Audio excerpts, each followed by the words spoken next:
Merci. La parole est à Monsieur Jean-Michel Boucheron pour 10 minutes.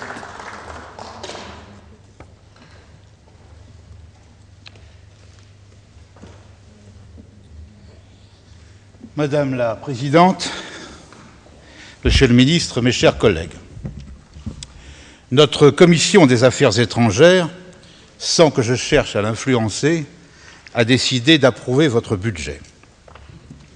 Celui-ci s'établit cette année à 39 milliards d'euros, ou plus précisément à 30 milliards hors pension. Il est comparable au budget britannique, mais plus de 20 fois inférieur au budget de la défense des États-Unis, le Congrès venant d'accorder 680 milliards de dollars au président Obama. Pour faire bonne mesure, j'ajouterai que notre budget de la défense est de 2 fois inférieur au budget du renseignement non militaire des États-Unis. Ces quelques chiffres fixent des repères utiles au débat stratégique.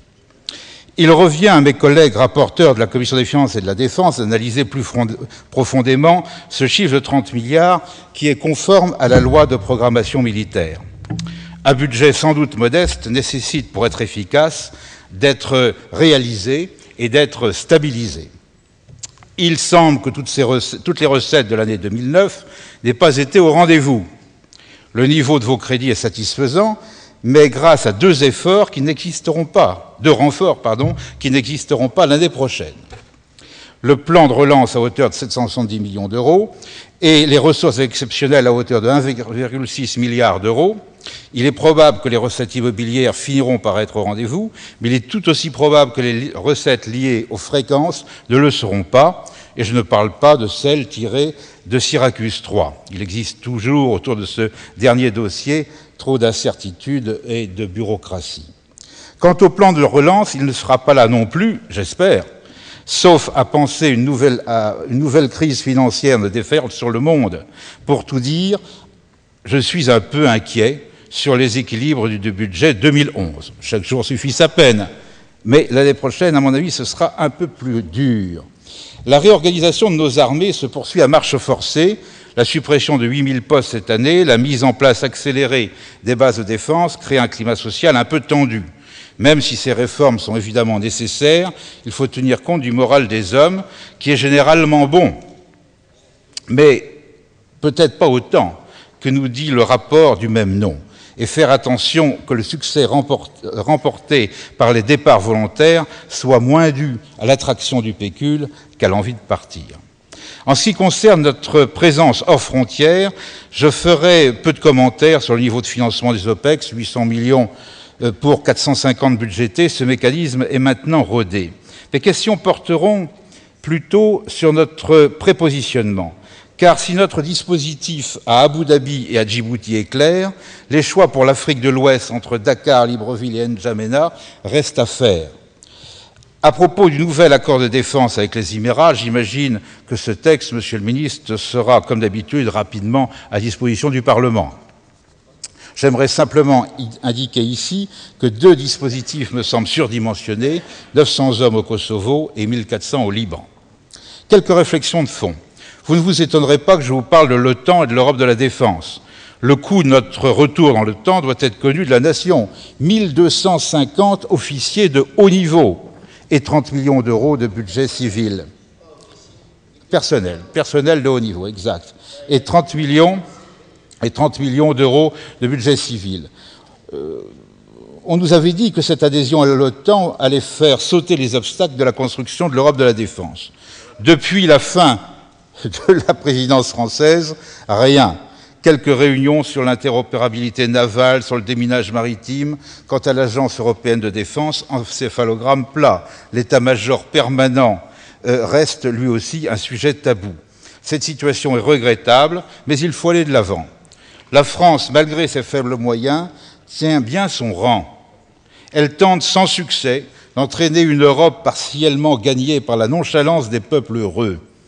Il nous faut gagner de nouveaux partenaires à l'Est et surtout au Sud. Ce chemin difficile est le seul pour ceux qui ne se résignent pas à la perspective d'un monde réduit à un duopole sino-américain, assiégé par tous les pauvres et tous les intégristes de la planète. Je crois, Monsieur le Ministre, qu'une réflexion associant le Parlement sur la bonne utilisation des coopérations structurées est la meilleure voie pour relancer la machine européenne de défense. Nous en connaissons les obstacles politiques et financiers, puisqu'avec la Grande-Bretagne, nous représentons 40% des défenses européennes en investissement et en recherche et développement. À ce point, je souhaite ici vous alerter concernant la brillante idée de M. Rasmussen d'otaniser la nouvelle politique antimissile américaine en Europe. Il s'agit évidemment de nous faire financer l'industrie américaine pour nous doter des moyens de défense dont eux seuls auraient la clé de fonctionnement. La ficelle est grosse, mais je me permets d'alerter sur ce point, car ce piège a déjà fonctionné une fois avec l'avion de combat F-35 financé par les Européens, sauf la France.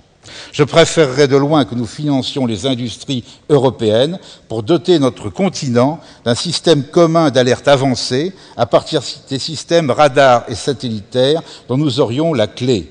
Les systèmes graves et spirales sont d'excellents précurseurs. Le renseignement. Monsieur le ministre, c'est clairement un satisfecit. Sur les 700 postes supplémentaires prévus à la loi de programmation militaire, 130 seront attribués dès 2010 à la DGSE, et les effets de la RGPP sur la DRM et la DPSD restent à un niveau symbolique. Les moyens techniques sont également au rendez-vous. La création du Conseil national du renseignement est, à mon sens, une excellente réforme, susceptible notamment de créer une vraie communauté du renseignement qui manquait tant à la France. C'est un saut quantitatif, c'est un saut qualitatif de cohérence d'objectifs et de synergie humaine. Je voudrais simplement, cependant, lancer un appel un peu solennel pour dire à quel point les projets spatiaux MUSIS et CERES ne doivent en aucun cas subir de décalage dans le temps. Ces moyens optiques et électromagnétiques sont des technologies maîtrisées, Essin et Élise le prouvent, mais ce sont des projets en coopération et on connaît les risques de retard possibles. Au-delà de 2014, si MUSIS n'était pas au rendez-vous, nous serions aveugles stratégiquement et politiquement. Vous connaissez, Monsieur le Ministre, l'importance politique du pouvoir voir. Ces deux projets doivent être la première priorité de nos équipements. Je pense, Monsieur le Ministre, que mes collègues rapporteurs pour avis diront leur inquiétude quant à la vraie faiblesse des armées françaises, le transport tactique et stratégique. Entre le dossier A400M et le NH90 Marine, je vous souhaite bien du plaisir. Enfin, je voudrais dire un mot de nos exportations, ou plus exactement des nouvelles relations stratégiques militaires et industrielles nouées avec les Émirats et le Brésil. Ces stratégies sont intelligentes, car elles permettent d'établir des relations de confiance avec ces pays importants, qui ne sont plus des clients, mais de vrais partenaires industriels avec qui nous partageons notre savoir-faire, ce qui nous permet de baisser nos coûts. Donner du savoir-faire, c'est mieux équiper les armées françaises.